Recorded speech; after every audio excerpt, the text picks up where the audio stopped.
Wale ambao Mungu amewabariki, mmefanikiwa, mmeinuliwa, mmekuwa viongozi wakubwa, wengine matajiri, ninawatia moyo, kadiri unavyoinuliwa, inuka na daraja lile uliloliacha hapo chini.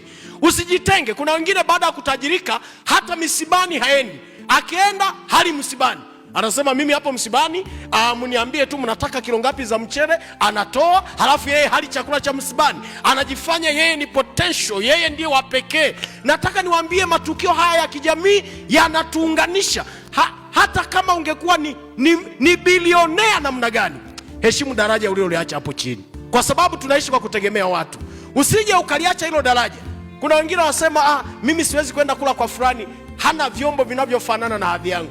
Mimi ninamshukuru Mungu, bado ana watu wake duniani. Ni mtu mwenye heshima zake, lakini mnamuona kwenye mikutano ya kawaida anajichanganya. Na mara nyingi, ngoja niwaambie, wanaotusumbua ni wale ambao wana vyeo visivyoeleweka.